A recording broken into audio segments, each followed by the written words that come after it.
Nolan Hayes had one rule: never let anyone in. For 3 years he kept it, raising his little girl alone in a house that had forgotten how to laugh.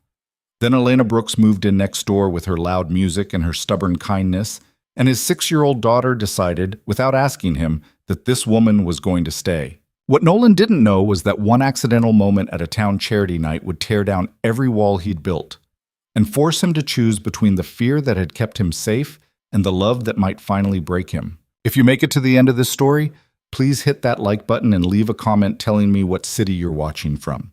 I want to see how far this story travels tonight. The first thing Nolan Hayes noticed about the moving truck was that it was too big for the driveway. It was 7:30 on a Saturday morning in late September, and he was standing barefoot on his porch with a coffee mug he'd already reheated twice, watching a rented box truck try to back into the narrow strip of gravel next door. The driver was doing a bad job of it. The truck lurched, stopped, lurched again.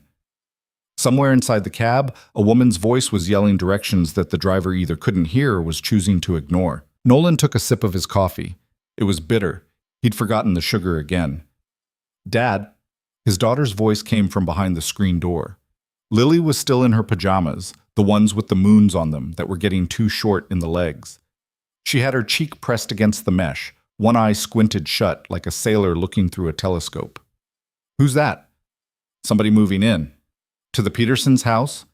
"The Petersons moved out 3 weeks ago, Lil." "Oh." She considered this with the gravity of a 6-year-old processing a shift in the known universe. "Is it a family?"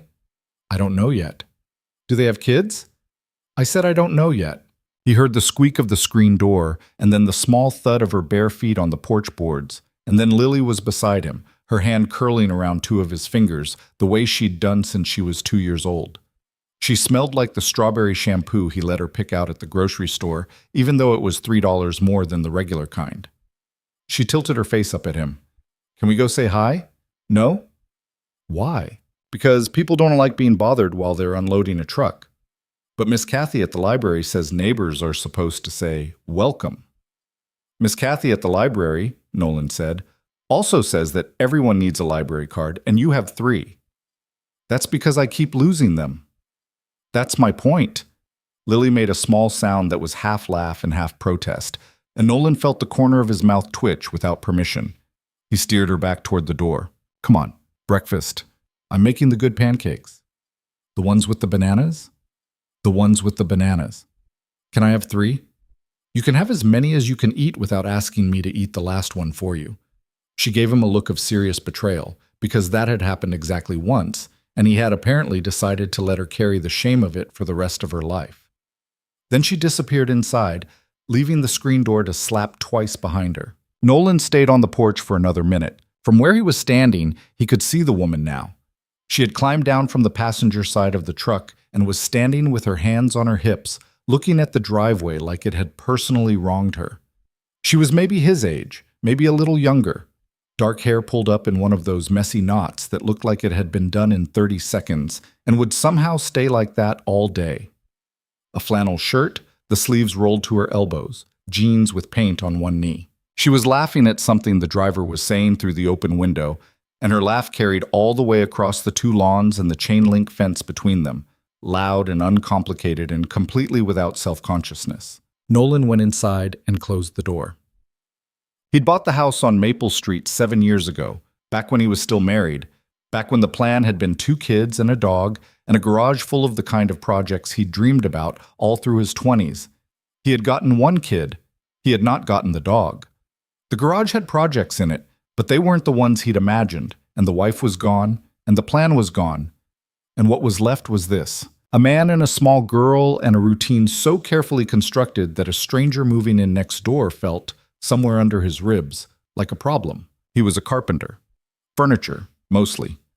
Custom pieces, tables and bookshelves, and the occasional built-in, done out of the detached shop behind the house. It paid the bills. It kept his hands busy. When Lily was at school, he could disappear for 6 hours into the smell of cedar and sawdust and forget, for a while, that he was a person in a world with other people in it. He liked it that way. He made the pancakes. He cut them up for Lily because she always forgot and took bites that were too big. He drank his coffee standing at the counter because sitting down felt like committing to something. and he wasn't in the mood to commit to anything this morning. Through the kitchen window, he could see bits of the activity next door. A mattress being carried in, a floor lamp, a cardboard box that said kitchen, fragile, no seriously in thick black marker. She's pretty. Nolan turned. Lily had syrup on her chin. She was looking out the window with the serene focus of a small person who had just decided something. Who's pretty? The lady. You haven't even met her. I can see her from here. Eat your pancakes. Dad? Eat. Lily ate. But she kept glancing out the window between bites, and Nolan pretended not to notice, and he told himself that a little girl being curious about a new neighbor was a completely normal thing, and he absolutely was not going to make it into anything else. The first time he actually spoke to her was 3 days later, and it was because of a raccoon. He was coming out of the shop around dusk, wiping his hands on a rag that had seen better years, when he heard the yelling. Not scared yelling, annoyed yelling. The kind of yelling that suggested the yeller had reached the absolute end of her patience and was now negotiating with a force she could not control. Get out of there. I mean it. I'm not kidding. That is my trash. I don't care what your feelings are about it. Out. Nolan walked around the side of his house and stopped at the fence. The new neighbor was standing in her side yard in a t-shirt and gym shorts and one rain boot. She was holding a broom. The broom was being used, apparently, as a tool of diplomatic negotiation with a raccoon that was sitting on top of her overturned trash can with the calm entitlement of a monarch who had just been informed that the peasants had arrived. Hey, Nolan said. She turned. She had a piece of hair stuck to her cheek. She had, he now realized, only one rain boot because the other foot was bare, and she was standing on what looked like a muddy patch of lawn, and she was trying to keep that foot suspended in a way that would keep it from touching anything too cold or too wet. Hi, she said. I'm Elena. I live here now. Do you know anything about raccoons? A little. Is there do they respond to tone or not really? Because I've tried firm. I've tried reasonable. I've tried the broom. The broom did nothing. The broom has failed me. You have to wait it out. I don't want to wait it out. I want to eat dinner. Then get in the house and let it finish. Let it finish? It's my trash. It's the raccoon's trash now. She stared at him for a second. Then she started laughing. And it was that same laugh from the first morning, big and unguarded and a little bit hoarse, and Nolan, against his will, felt something in his chest go still in a way that was not unpleasant. You're very helpful, she said.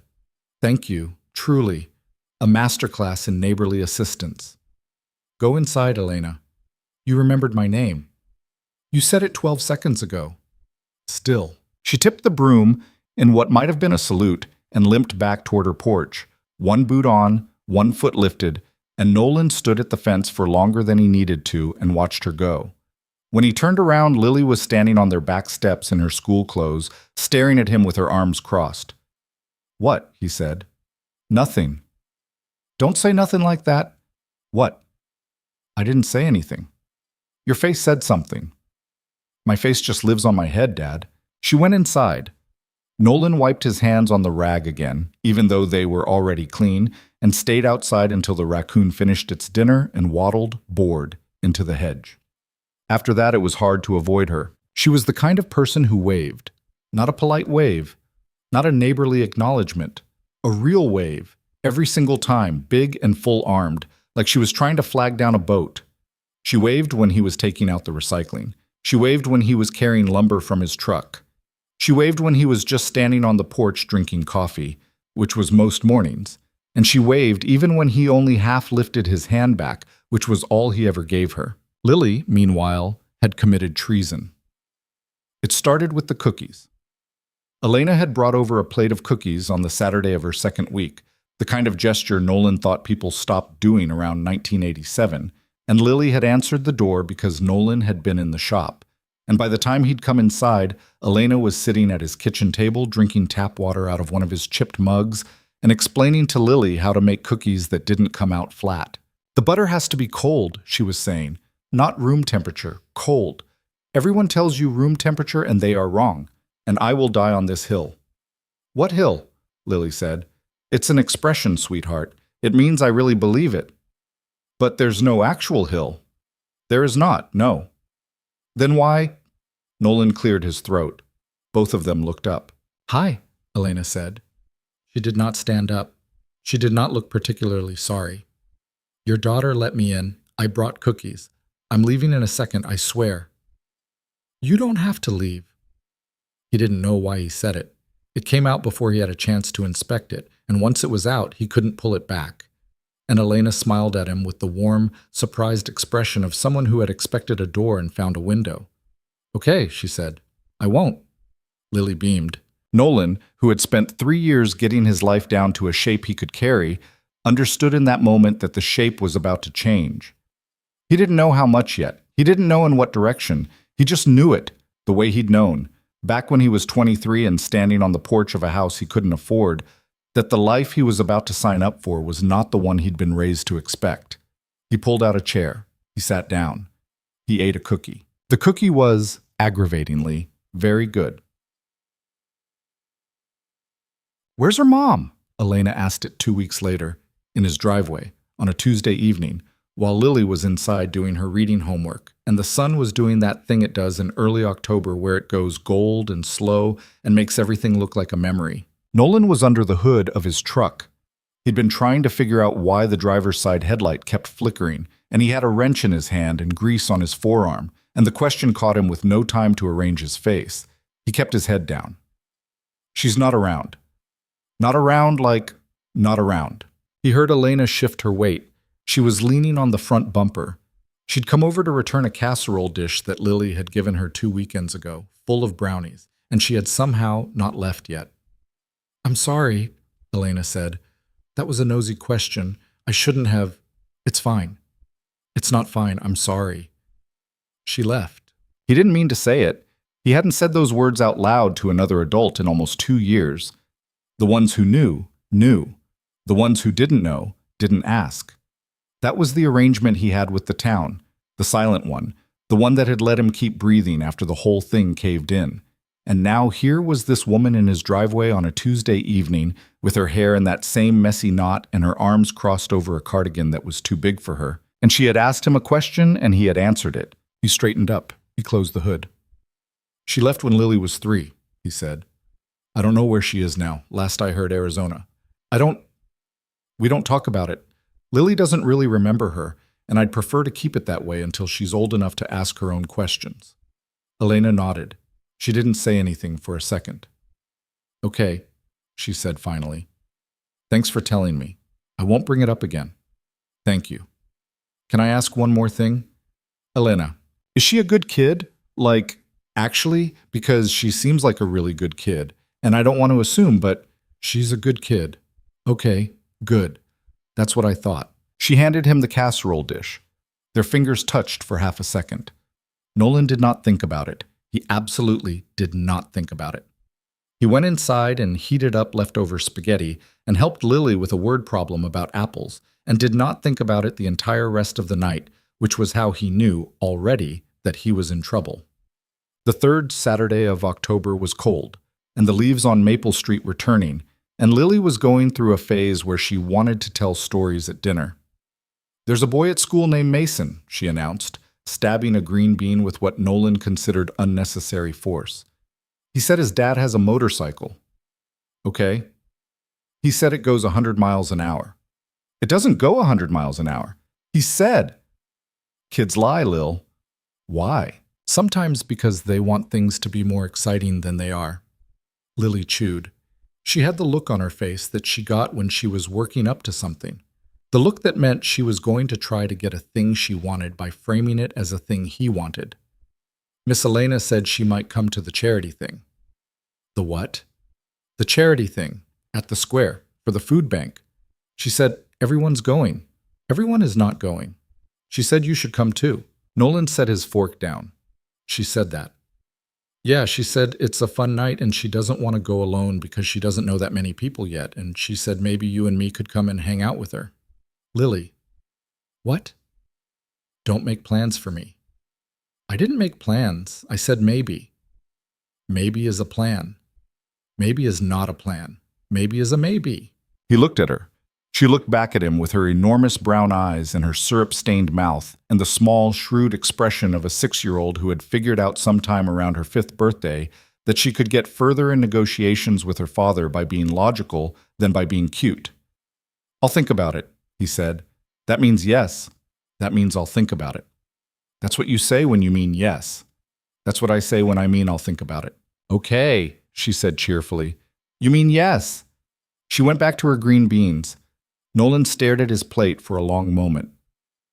Somewhere across the fence, a light went on in the window of the kitchen next door, and he could see, just barely, the outline of Elena standing at her sink, rinsing something, her shoulders moving a little to music he couldn't hear. He ate the rest of his dinner without tasting it. He didn't see her for 4 days after that. She wasn't on her porch. Her car was gone in the mornings and back late. He told himself he wasn't tracking it. He told himself the same lie the next morning, and then the next. And by the time Friday came around, he had almost talked himself into believing it. Then, Friday afternoon, she was at his front door. She was holding a casserole dish again. A different one this time, glass with a red lid. Her hair was down. She was wearing a coat he hadn't seen before, and a look on her face that was carefully, deliberately neutral. "Hi," she said. "I owed you a dish, technically. I mean, I didn't owe you this dish, but I felt weird showing up empty-handed." "What's in it?" "Chicken and rice. My mom's recipe. I made too much because I cannot cook for one person. I haven't figured out how yet, and I thought, I don't know, I thought maybe Lily would like it." "Lily will like it." "Okay. Good." She handed it over. Their fingers did not touch this time. She had clearly planned for that. "So I heard you might come Saturday." "To the charity night, the food bank thing, at the square." "Lily said something." "Lily told me you said yes. Lily is a small liar." Elena laughed. That laugh again. The one that made his house feel smaller, and shoved her hands in her coat pockets. "Well," she said, "no pressure, but it would be nice to see a face I know. I've been here a month, and the only person I've actually had a full conversation with is you and a raccoon, and the raccoon has stopped returning my calls. I'll come."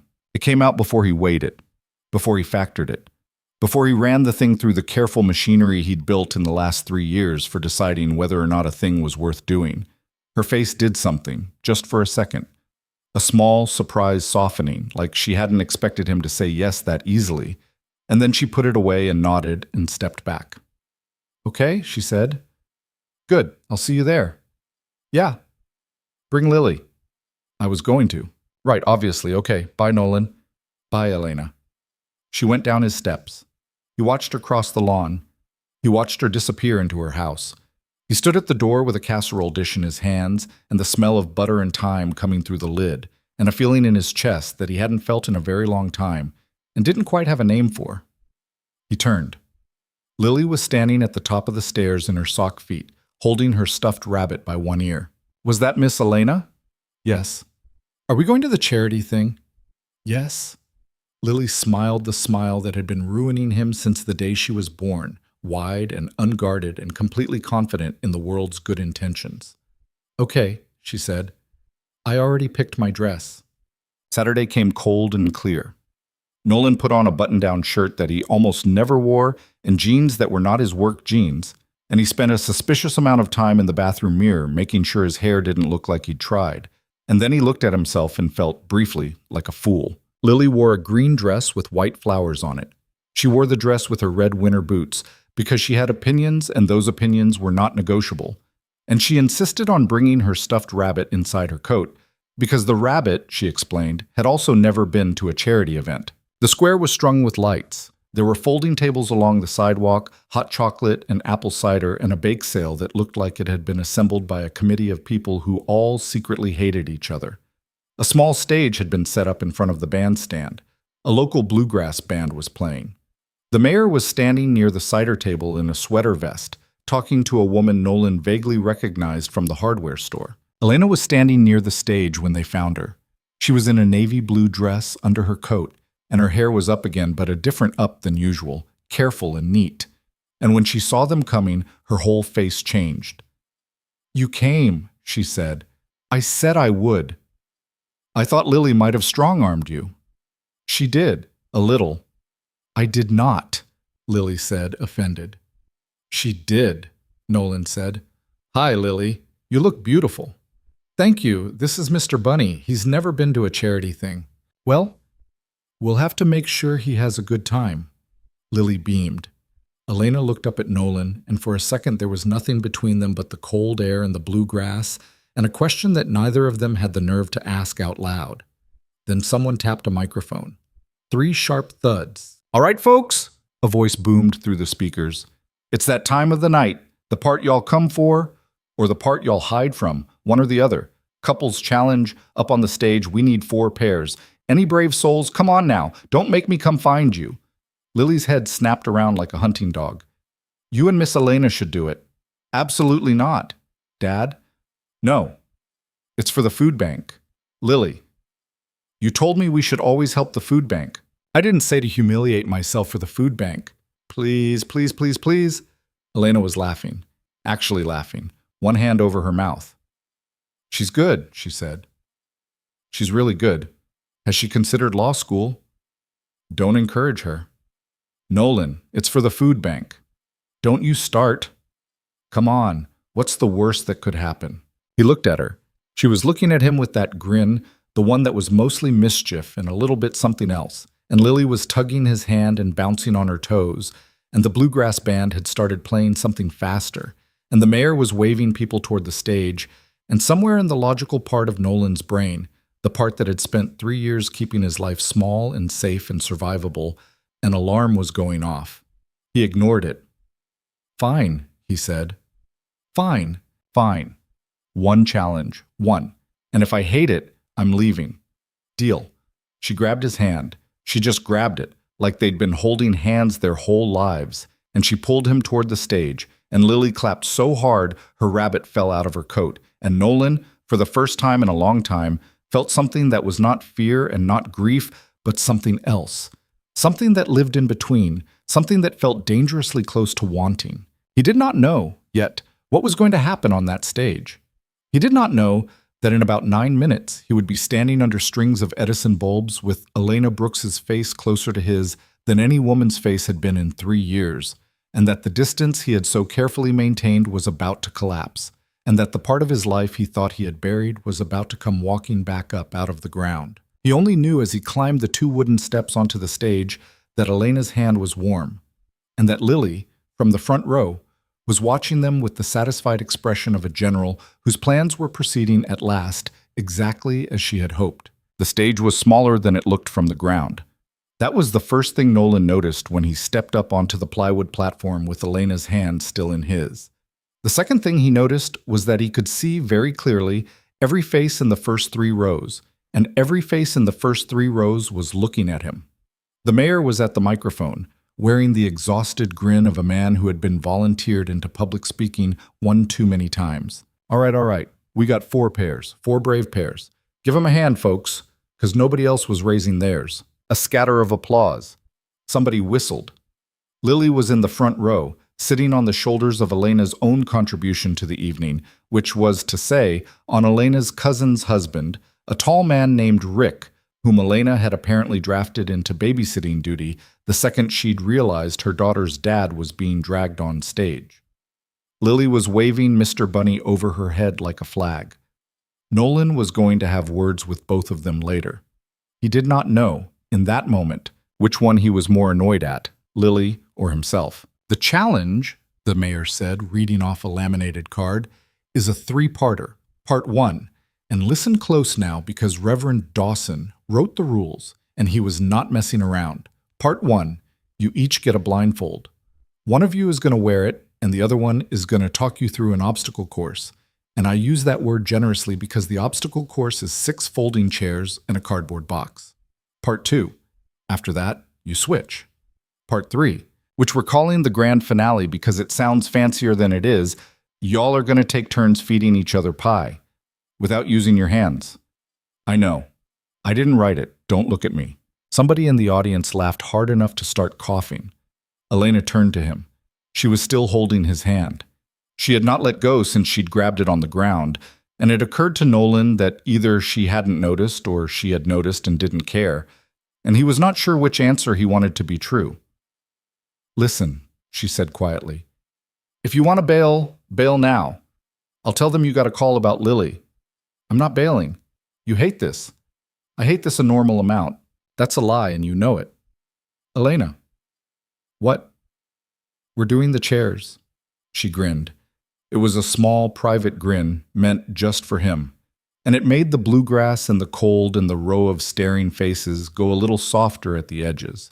She squeezed his hand once and let go, and a teenager in a volunteer t-shirt came over and handed each of them a folded blue bandana. "Who's going first?" the mayor said. "He is," Elena said before Nolan could speak. "Why me? Because if I go first, you'll refuse to do yours, and then we lose, and I didn't climb up here to lose." Unbelievable. "Put it on." He put it on. The bandana smelled faintly of detergent. The world went dark. He heard Elena laugh, the nervous edge of her laugh, the one she only did up here in front of people. And then he heard the shuffle of chairs being rearranged, and the mayor making some kind of joke he didn't catch, and then Elena's voice right in front of him, closer than he expected. "Okay, Hayes, listen to me. I'm going to get you through this. It's 6 chairs. It's 6 chairs in a pattern designed by a reverend. We don't know his mind. Take 2 steps forward." He took 2 steps. "Now stop. There's a chair at 2 o'clock for you. Step around it to your left." "My left or your left?"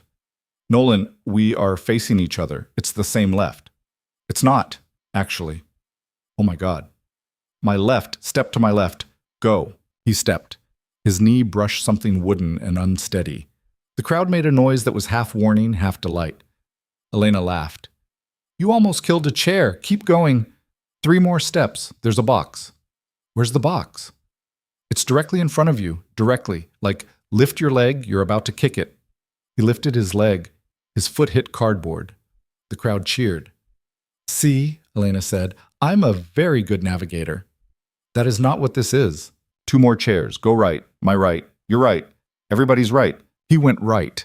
He heard Lily's laugh cut through the noise, unmistakable, the way it always did, the laugh that had been keeping his ribs warm for 6 years. He went left at Elena's next command. He ducked.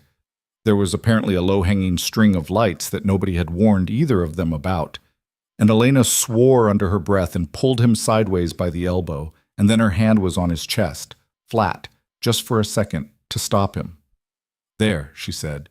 "You made it." He pulled the bandana off. She was standing closer than he'd thought. Her eyes were bright. Her hair was coming loose from its knot on one side. The crowd was clapping, and somebody was yelling something about a time record, and Elena did not move, and neither did he. "Your turn," he said. "Be kind to me," she said. "No promises." He tied the bandana around her head. His knuckles brushed her temple. Her hair smelled like something warm, something that wasn't shampoo, something closer to the air in her kitchen the day she'd sat at his table eating the chipped mug water like it was fine wine. He stepped back. The teenager reset the chairs. The mayor said something into the microphone that Nolan didn't hear. "All right," Nolan said. 3 steps forward. 3 big steps or 3 small steps? Medium steps. Go. Define medium. Elena. "I have short legs." "Your legs are fine. Go." She went. He guided her around the first chair. She was worse at this than he was. She kept asking for more information than he was giving her. She kept arguing with his directions. She kept stopping to ask whether he was lying about where the box was. And the crowd loved it. The crowd was losing its mind. The crowd was watching 2 adults bicker their way through a cardboard obstacle course in the middle of a charity fundraiser, like it was the funniest thing they'd seen in a year. "Step over the box," Nolan said. "I don't trust you." "There's a box right there, Elena. You have to step over it." "You're going to let me fall on my face." "I'm not going to let you fall on your face. Swear." "I swear." She stepped. Her foot caught the edge of the box anyway. She pitched forward, arms pinwheeling, and he caught her. Not gracefully, not the way a romance novel would have written it, just the panicked reach of a man who had spent his life catching things that were about to break. And she ended up with both her hands on his chest and her blindfolded face a few inches from his, and the crowd made a sound like a collective breath being drawn. Nolan did not move. Elena was laughing, a shaky, surprised laugh. She hadn't taken the bandana off. "Did I make it?" she said. "You made it." "Did I fall?" "Almost." "Did you catch me?" "Yes." "Good job, Hayes." She reached up and pulled the bandana off her eyes. She was still laughing. Her hands were still on his chest. The laugh faded slowly, the way a song fades out at the end of a track. And she was just looking at him, and he was looking at her, and the crowd had gone quiet in a way Nolan did not like. Elena's eyes flicked down to his mouth. It was not on purpose. He could tell it was not on purpose. It was the kind of small, involuntary thing a person does when something is happening to them that they did not plan for, and he felt it land in his chest like a shove. She stepped back. "Pie," she said too loudly. "There's pie. We have to do the pie." "Right, pie." "Forget the pie. There's no pie. Move on." "No, there's pie. I can see it from here." The teenager was, in fact, holding 2 paper plates of apple pie. The teenager was looking at them with the expression of a young person who had just seen something she was not supposed to see and was going to tell her friends about it later. She set the plates on 2 folding chairs. The mayor cleared his throat. "Pie," he said. "No hands. Remember, folks, this is for a good cause." "Who wrote these rules?" Nolan muttered. "You heard him. Reverend Dawson. I'm going to have a conversation with the Reverend." "Stop stalling, Hayes." He knelt down next to the chair. He felt distantly, like a man observing his own body from somewhere outside it. He bit into a slice of pie without using his hands, came up with apple filling on his chin, and Elena was laughing so hard she had to brace herself against the chair, and the crowd was howling, and Lily, from the front row, was screaming with delight in a way that made the last knot of reluctance in his chest dissolve. Then Elena knelt down. She leaned toward the other slice of pie. Only she didn't quite manage it. Her hair fell forward, catching in the whipped cream, and Nolan, without thinking, reached out and tucked it behind her ear. His fingers grazed her jaw, just for a second. She froze. He froze. They were kneeling on a plywood stage in the middle of the town square, in front of 300 people in a bluegrass band, and he had his hand on the side of her face, and the moment stretched and stretched and stretched, and then Elena leaned forward and took a bite of the pie and laughed with her mouth full, and the crowd erupted, and Nolan stood up too fast, and the spell cracked, but it didn't break. It didn't break. They walked off the stage together. The mayor was announcing that the winners would be named at the end of the night, based on the decibel level of the applause, which Nolan was almost sure was not a real metric. Elena was wiping whipped cream off her face with a napkin someone had handed her. Lily had come barreling through the crowd and thrown herself at them, small arms wrapped around Elena's waist. And Elena was laughing and accepting the hug and looking over the top of Lily's head at Nolan with an expression he could not read. He didn't try. He was afraid of what he'd find if he looked too hard. They stayed another half hour. They drank cider. Elena talked to a woman from the library. Nolan shook hands with 2 clients he hadn't seen in months. Lily decided at some point that she was exhausted, and she made that decision in the way small children make it, which was by becoming unreasonable about the texture of her mittens. "Time to go home, kid." "No." "Yes." "I'm not tired. You're standing here arguing with me about mittens, Lily. The mittens are itchy." "They're not itchy. They feel itchy." "You have a feeling. That's different." Elena was watching this with the helpless amusement of a person who had not yet figured out how to be helpful in a parental standoff. She crouched down to Lily's level. "Hey, what if I walked home with you guys? Would that help?" "Yes." "Cool, let's go." "You don't have to," Nolan said. "I know I don't have to. I want to. It's cold and I'm walking home anyway, and we live 18 feet apart." "More than 18 feet. Not much more." He couldn't argue with that. They walked back through the square, past the cider table and the bluegrass band and the folding chairs that somebody was already starting to stack. The lights swung on their strings in the small, cold wind. Lily, after about 2 blocks of loud resistance, surrendered, and Nolan carried her the rest of the way with her face buried in his shoulder and Mr. Bunny dangling from her limp hand. Elena walked beside him, her hands in her coat pockets, her breath showing white in the air. Neither of them said anything for the first block. It was not an uncomfortable silence. It was a loaded one, the kind of silence that sits on your chest. "So," Elena said finally. "So? That happened?" That happened. The thing. On the stage. Elena. I'm just saying, it happened. I'm not making it a thing. You caught me, and then you did that thing with my hair, and I don't know, it was a moment. I think it was a moment. I think we both know it was a moment, and if I don't say it out loud, I'm going to go home and lose my mind about it, so I'm saying it out loud. Okay? Okay? Okay? That's all you're going to say. Elena, I have a sleeping 6-year-old on my shoulder, and I have not processed a single thing that happened in the last 2 hours. Can we not do this on a sidewalk? Yeah, no, you're right. I'm sorry. I'm doing that thing where I talk too much because I'm nervous. I'm aware of it. I apologize. It's fine. It's not fine. I'm spiraling. Elena. Yeah. It's fine. She went quiet. They walked the rest of the way to the houses. When they got to the point where her walk diverged from his, a crack in the sidewalk that neither of them had ever paid attention to before tonight, she stopped and he stopped, and Lily made a small sleep noise against his neck. "Good night," Elena said. "Good night. Thank you for coming. Thank you for making me." She smiled. It was a small smile, a tired one, a smile that had a whole conversation folded up inside it. "Get some sleep, Hayes. You too, Brooks." She went up her walk. He went up his. He did not look back to see if she was looking back. He got Lily inside, got her out of the green dress and into her moon pajamas, without waking her fully, got her tucked under the comforter with Mr. Bunny on the pillow next to her head. He stood in her doorway for a minute and watched her sleep, the way he did most nights. And then he went down to the kitchen and stood at the window with no light on, and stared at the yellow square of Elena's kitchen across the fence for longer than he wanted to admit. He did not sleep well. In the morning he woke up at 5:30, which was normal, and he made coffee, which was normal, and he went out to the shop by 6, which was normal, and he tried very hard for the next 11 hours to pretend that nothing had changed. Nothing in his life changed, and everything in his life changed. It was the look. That was the problem.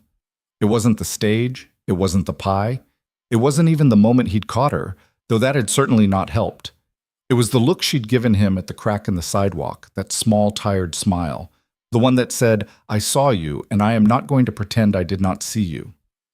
He could not outrun that look. He tried. He spent Sunday sanding a tabletop he'd finished sanding 2 days before. He spent Monday at the lumberyard arguing with a guy named Dale about the grade of a maple board. He spent Tuesday helping Lily build a diorama about the rainforest for her class, which involved cutting tiny leaves out of green construction paper for almost 3 hours. And the entire time, in the back of his head, there was that look. On Wednesday, Elena brought him a pie. She did it at 7 in the evening, and she did it knocking on his front door with the pie in one hand and her coat unbuttoned like she'd walked over in a rush. And she did it with a face that suggested she had prepared a speech on the walk over but had lost it somewhere between her house and his porch. "I owe you pie," she said. "What?" "From Saturday. I lost. We lost. But also personally, I lost, because I cheated on the blindfolded portion, which I will now confess to. I peeked. Twice. So, this is a restitution pie. For the town, and also for you. You cheated. A little. On a charity blindfold challenge. It was mostly accidental. Elena, are you going to take the pie, or are we going to stand here?" He took the pie. "Lily's in the kitchen," he said. "She's doing math." "At 7 at night? She's 6 and she's mad about it, but the worksheet is due tomorrow." "Can I say hi?" He hesitated, only for a second, but she caught the hesitation the way she seemed to catch everything about him lately, and her face did a small, careful thing, and she took a step back. "It's okay," she said. "I can go. I don't want to intrude." "You're not intruding." "Nolan, Come in. I'm sorry. Come in." She came in. Lily, hearing the voices, came skidding out into the hall in her sock feet, and her whole face lit up at the sight of Elena in a way that made Nolan's stomach drop in a complicated way. Lily had not lit up like that for another adult in a long time. Not for his mother on the phone, not for her teacher, not for the woman at the library who always saved her the books about horses. Only Elena. and Elena was aware of it. Nolan could see her register it, see her hold her face very still so as not to make it a big deal. See her kneel down like a person who knew that kneeling down was the right thing to do. "How's the math?" Elena said. "I hate it." "What's it about?"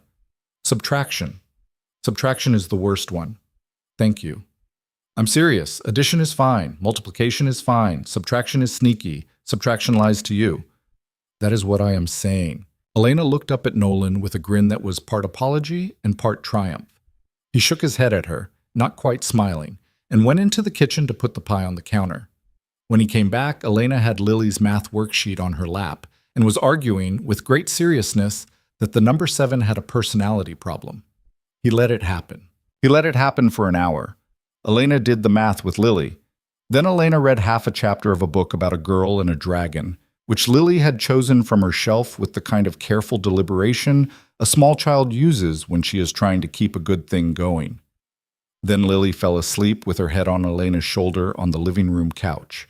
And Elena looked up at Nolan over the top of Lily's sleeping head, and her face was a mix of things he didn't have the vocabulary for.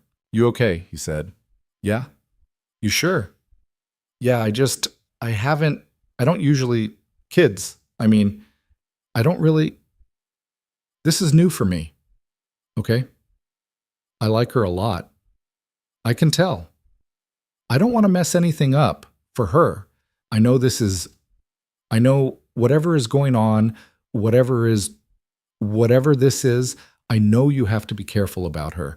And I don't want to be somebody who's here and then not here. I wouldn't do that to her." He sat down across from her on the coffee table. He kept his voice low so he wouldn't wake Lily. "Elena, I know, I'm doing it again. Elena, stop." She stopped. "I don't know what this is either," he said. "I have not had this conversation in a long time. I'm not good at it. I wasn't good at it when I was good at it. So you're going to have to be patient with me because the last time I let somebody in, she left, and I spent 3 years making sure that didn't happen again, and now I don't know what I'm doing. So that's where I am. Okay? Okay? Okay? That's all you're going to say. I'm using your line. I noticed. I'm not going anywhere, Nolan. I'm not. I moved here because I was done with the city. I was done with the noise. I was done with every man in my old zip code. I came here to start something different, and the something different turned out to be your kid's math homework on a Wednesday at 9 p.m. And I'm okay with that. I'm more than okay with that." He could not speak for a second. "Okay," he said finally. "Okay." She shifted, carefully, and he took Lily from her. The dead weight of a 6-year-old is a very specific weight, and he had carried it 1,000 times. And he walked her upstairs while Elena stood in the living room with her arms folded across her chest, looking at the family photos on his wall like somebody who was trying very hard to pretend she wasn't looking at anything at all. When he came back down, she was at the front door. "I should go," she said. "You don't have to." "I should." "Okay?" "Nolan." "Yeah." She looked at him, really looked at him. The porch light behind her was making a halo of her hair, and her hands were in her coat pockets, and the air between them was doing that thing it had been doing since Saturday night. The thing where it wasn't quite air anymore, where it had thickened into something with gravity. "I'm not going to kiss you tonight," she said. "Okay."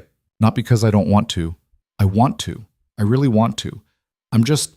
I think if we do that, there's no taking it back, and I think you need to be sure, and I don't think you're sure yet, and I don't want to be the thing that made you make a decision you weren't ready for." "Elena, let me finish, please." "Okay." "Whenever you are ready, whenever you know, you come find me. Across the fence, across the yard, across the raccoon, I don't care. You come find me, and I'll be there." He swallowed. He could feel the pulse in his throat. "Okay," he said. She smiled, a small, real smile. And then she was out the door and down the porch and across the lawn, and he stood in his open doorway with the cold air pouring in around his legs and watched her go into her house, and he stood there a long time after the door closed behind her. He did not know then that they had just bought themselves one more week of pretending. He did not know that by the following Saturday, his mother would call him with a piece of news that made his chest go cold, or that the county newspaper would run a photograph from the charity night that set the whole town to whispering, or that a man in a gray suit from a downtown firm would knock on Elena's door on a Tuesday evening and offer her the kind of job a person does not turn down twice. He only knew, as he closed his front door that night and pressed his forehead against the cool wood of it, that the walls he had spent 3 years building around his life had just developed a crack, and the crack, he already suspected, was not going to heal. It was going to widen. The crack widened on a Thursday. It did not announce itself. That was the thing about the slow destruction of a careful life. It never announced itself. It came in through the side door. It came in through a phone call and a newspaper and a knock on the wrong neighbor's front door. And by the time Nolan Hayes understood what was happening to him, the walls he had spent 3 years building were already leaning, and all he could do was put his hands against them and feel the shift. The phone call came first. His mother, Pat Hayes, lived 2 hours west in a retirement community with a shared pool and too many pickleball courts, and she called him on Thursday afternoon at 4:15. He was in the shop. He had sawdust in his beard and the radio on low, and when the phone buzzed in his back pocket, he almost let it ring out because he was gluing up a panel, and it was the kind of job where you did not stop in the middle. But something made him look at the screen, and when he saw her name, he set the clamp down and wiped his hands and answered. "Hi, Ma. Nolan? Hi, honey. Is this a bad time?" "It's always a bad time. You call me at weird hours. What's going on?" "Can you sit down?" He did not sit down. A person does not sit down when their mother says that. A person braces. "What? I'm fine. I want to say that first. I'm fine. But I got some test results back this morning, and there's something on my left lung that the doctor wants to take a closer look at." His mouth went dry. "What do you mean, something?" "A spot. That's what he called it, a spot. He's being careful. He said most of the time these things are nothing.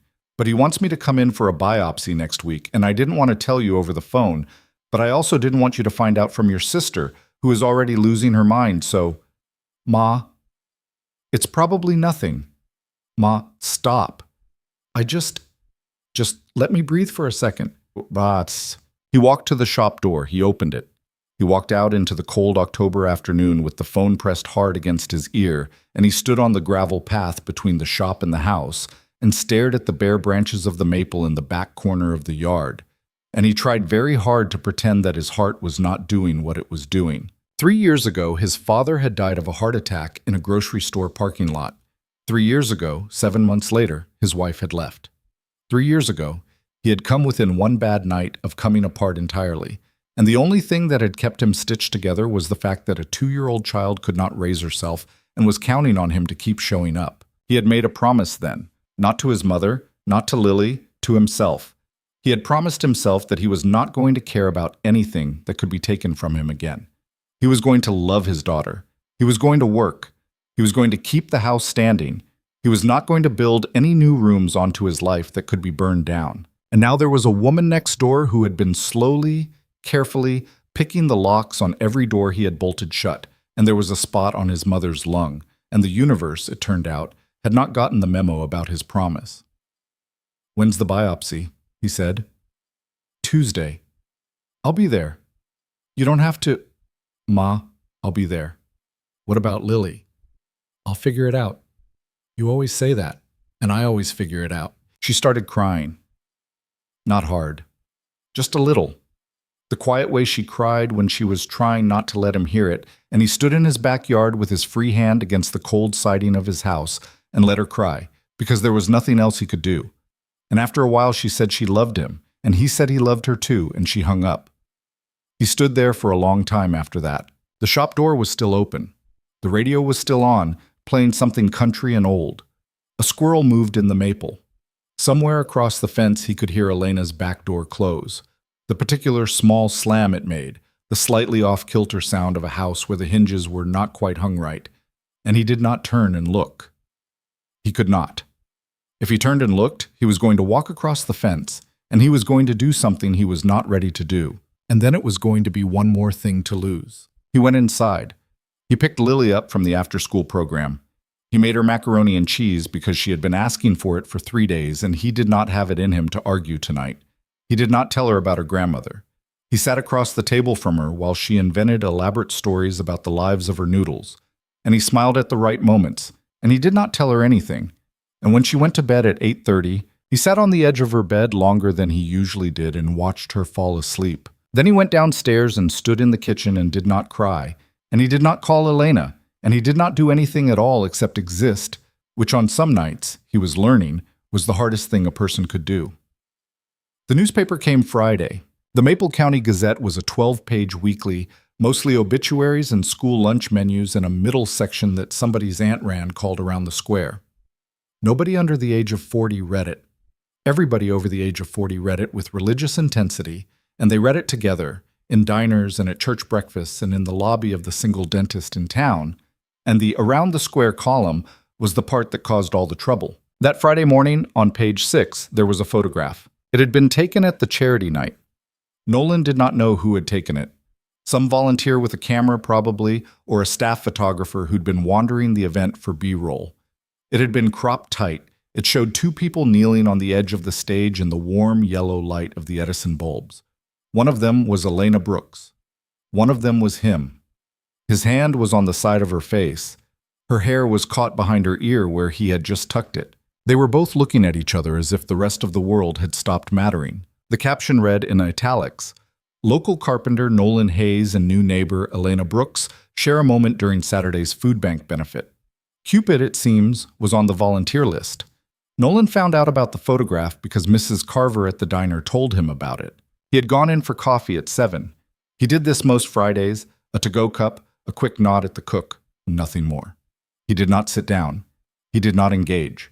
But that Friday, Mrs. Carver, who was 72 and had worked the register at the Maple Diner for 43 years, and who could kill a grown man with a single lifted eyebrow, slid the newspaper across the counter at him with the front page folded down and the page 6 photograph facing up, and she said, in a voice pitched to Carrie to the booth by the window, "Well, Nolan, congratulations." He looked down.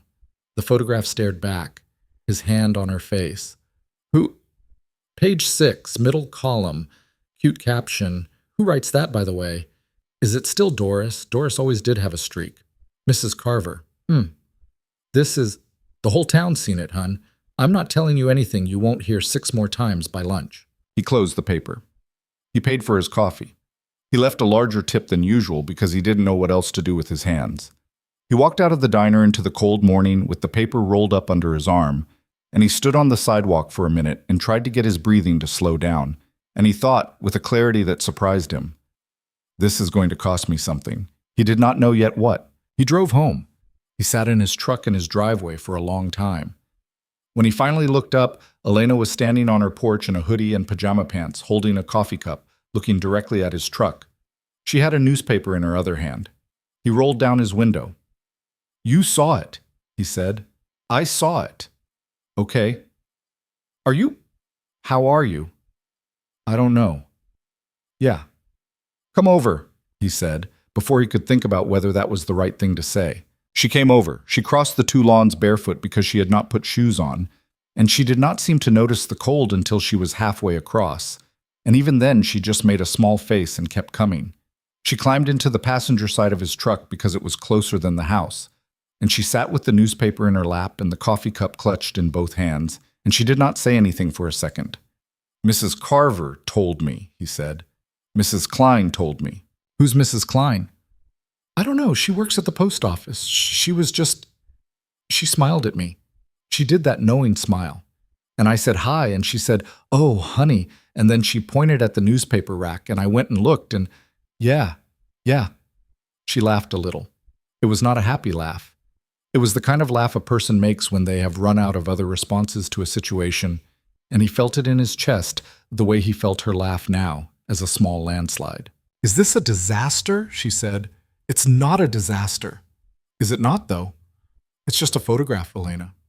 "Nolan, look at it." He looked at it. She was right. It was not just a photograph.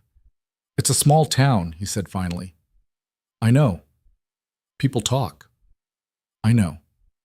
They'll move on in a week. Will they?" He didn't answer because the truth was he didn't know. He knew how this town worked. He had lived here his whole life. He knew the way a piece of gossip, once it got into the system, could move through the veins of the place for months, the way a splinter under the skin could sit there until it turned black. He had watched it happen to other people. He had, in the worst year of his life, been on the receiving end of it himself when his wife had left. And the whispers had followed him for over a year, and he had never been so grateful for anything as he was for the moment they finally stopped. And now here they were again. He could feel them starting. He could feel the shape of them coming. "Sorry," Elena said. "Don't. I'm the new person. I'm the one who—" "Elena, I feel like I dragged you into this." "You didn't drag me anywhere. I climbed up on that stage with you." "Yeah, but I made you." "Lily made me." "Oh, so your daughter's the one who ruined your life. Got it. That's not what I said." "I know. I'm sorry. I'm doing the nervous thing." "I noticed." She looked down at her hands.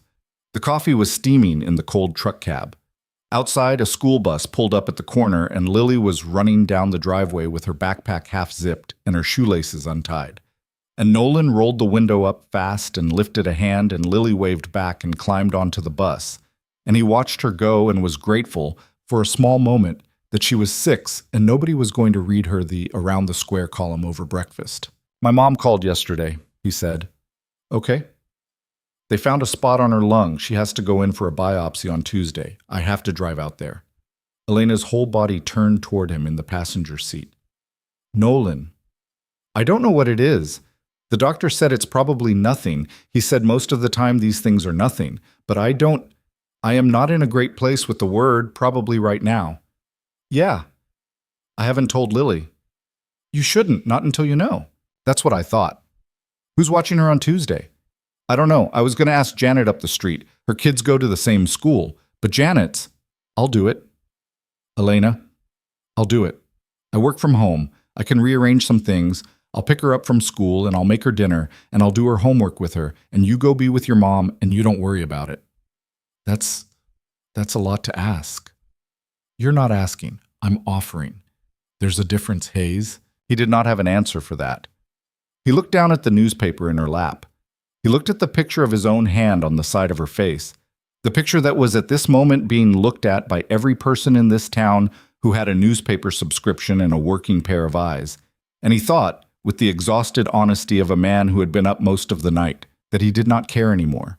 He did not care what the town thought. He did not care what Mrs. Carver said from behind the register at the diner, and he did not care what they put in around the square next week, and he did not care about any of it. What he cared about was the woman in the passenger seat of his truck, sitting there in her pajama pants with cold bare feet, who had just volunteered to watch his daughter so that he could sit in a hospital waiting room 2 hours away on Tuesday. "Okay," he said. "Okay? Thank you. You don't have to thank me." "I do, though." "Well," she looked out the windshield, "you're welcome."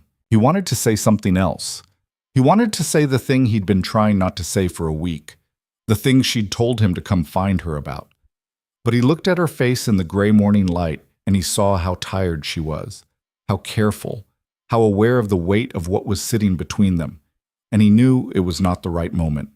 Not with his mother sick, not with the newspaper photograph sitting on her lap like evidence in a trial. He said, instead, "Go put shoes on. Your feet are going to fall off." She laughed. A real laugh this time, short and surprised. "Yeah," she said. "Okay." She got out of the truck. She walked back across the lawn in her bare feet. At her porch, she turned and looked back at him, and she lifted the newspaper in a small, ironic salute.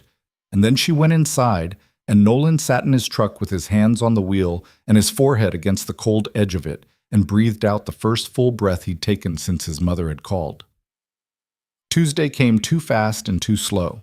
He drove the 2 hours out to his mother's town with the radio on and the windshield wipers going because a cold rain had rolled in overnight, and he got to the clinic 45 minutes early and sat in the parking lot and drank bad coffee out of a gas station cup and tried to remember how to pray, even though he had not prayed in years and did not believe in anything anymore that was big enough to hear him. He ended up just sitting with his hand on the steering wheel, silent, thinking about his mother's kitchen and his father, and the maple tree in the backyard of the house he'd grown up in, and all the other small anchored things of his early life that had turned out not to be permanent after all. The biopsy took an hour and change. He sat in the waiting room with a 2-year-old magazine about bass fishing and did not read it. He walked up and down the hallway. He answered a text from Lily that Elena had clearly dictated and then let Lily punctuate in her own way, which meant it had 30 exclamation points and a heart emoji and the words, "We are having grilled cheese," in all caps. His mother came out of the procedure pale and groggy and irritated, which was how he knew she was still herself. The doctor told them they would have results by Friday. The doctor was a kind-faced young man with tired eyes who had clearly given this speech 100 times. His mother patted the doctor's hand and told him to take a day off, and the doctor laughed, and Nolan, watching his mother be his mother, felt something loosen in his chest for the first time in 4 days. He got her back to the retirement community. He made her soup. He sat on the couch with her until she fell asleep in her recliner with the television on low, and then he kissed her on the top of her head the way she had kissed him on the top of his head when he was a boy, and he got in his truck and drove the 2 hours home in the dark. He pulled into his driveway at almost 11. The house was dim. The porch light was on. Elena's porch light was on across the fence. He got out of the truck slowly, all his bones heavier than they had been that morning, and he climbed the steps and opened his front door. Lily was asleep on the couch with her head in Elena's lap. Elena had a book open. She was running a slow hand over Lily's hair the way you do when you are not quite thinking about it. She looked up when the door opened and her face moved through 3 different expressions in a fraction of a second: relief, concern, something he did not have a name for, and then she held up her free hand and made a small shushing motion. He nodded. He closed the door as quietly as he could. "How'd it go?" she whispered. "Results Friday. She's okay for now." "Okay. How was she?" "Good. She did all her homework. She lost her mind about the math again. We made a cake out of a box." "A cake?" "It's on the kitchen counter. Don't look at it too hard." "Elena, it's lopsided. The recipe is a liar. Don't judge me." He sat down on the arm of the couch. He looked at his sleeping daughter. Lily's hand was fisted in the sleeve of Elena's sweater. Her mouth was slightly open. A small line of drool had formed at the corner of it, which Nolan knew from experience meant she was deep asleep and was going to stay that way for a while. "I'll carry her up," he said. "Okay." He did. He came back down. Elena was standing in the living room with her coat already on, her bag over her shoulder, trying to look like a person who had been about to leave anyway, and not a person who had just spent 6 hours in somebody else's house parenting a child who was not hers. "I should stay a second." She stopped. "Okay. Just a second." "Okay." They stood there in the living room. He was too tired to find the right words. He was too tired to find the wrong words. He just stood there. And she stood there, and she put her bag down slowly on the arm of a chair, like she was afraid any sudden movement would change his mind. "I didn't know what I wanted to say," he said finally. "When I got home, I drove 2 hours thinking about it, and I still don't know. I'm not good at this. I know. I've been trying to keep my life small since a long time. Since before I moved to this street. I have very specific rules I made for myself about what I was going to allow, and you have broken every single one of them. I didn't mean to. No, don't. It's not a complaint. I'm trying to tell you something." "Okay." When my mother called on Thursday, the first thing I thought was, don't tell Elena. The second thing I thought was, I need to tell Elena. And the second thought won, and I don't know what to do with that because I do not let people in, Elena. I do not. And you are in. You are already in. I don't know how that happened. I don't know when it happened. But it happened, and I can't undo it, and I don't want to undo it. She did not say anything. He could hear her breathing. He could hear his own heart, which seemed suddenly very loud in the silent living room. "I'm not going to kiss you tonight," he said, "because I'm exhausted, and I smell like hospital coffee, and I don't want this to be a bad kiss because I was tired, but I want you to know that I'm ready. I'm not sure of anything else in my life right now, but I'm sure of that." She laughed. It was small and wet, and it broke at the end. "That's my line," she said. "The not kissing you line." "I know. I'm using it." "I know. Nolan." Yeah. Come here. He came. She did not kiss him. She did what he had not expected. She put her arms around him and she held on to him, tight, with her forehead pressed to the collar of his shirt. And she did not say anything, and after a second he put his arms around her too, awkwardly at first, and then properly, and he held her in his own living room with his sleeping daughter upstairs, and he let himself feel, for the first time in 3 years, what it was like to be touched by a person who was not a small child or a polite acquaintance or a stranger at a hardware store counter. It broke something in him. He had not known it was still there to break. She pulled back finally. She wiped her face with the heel of her hand. She smiled at him in a way that was not playful, not teasing, just tired and open and a little bit afraid. "I'm going home," she said. "Okay." "Text me when she wakes up." "Okay." "Friday. When you hear about your mom." "Okay." "Good night, Nolan." "Good night, Elena." She left. He stood in the middle of the living room for a long minute. Then he went upstairs and stood in the doorway of Lily's bedroom and watched his daughter sleep. He went to his own room and got into bed and did not turn the light on. And he lay there in the dark and felt, for the first time in a long time, not peace, but something near it, something close enough. Wednesday, he got through on muscle memory. Thursday, the same. He worked. He picked Lily up. He made dinner. He answered a text from Elena about a recipe. He did not go over. Friday morning at 10:45, his mother called. "Benign," she said. He had to sit down on the floor of the shop. "Say it again." "Benign, honey. It's benign." The doctor just called. He was almost laughing. He said he should have known. He said these almost never turn out to be anything, but he's cautious and... "Nolan, honey, are you there? I'm here. You crying?" "No.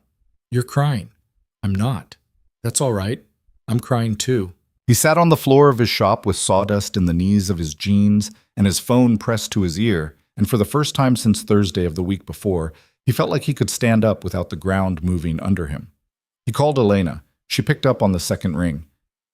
"She's okay," he said before she could even say hello. "My mom. It's benign. She's okay." There was a breath on the other end of the line. "Oh, thank everything, Nolan. Oh my, I'm so glad. I'm so glad. Where are you?" "The shop." Come over right now." "I'm coming." He hung up. He stood up.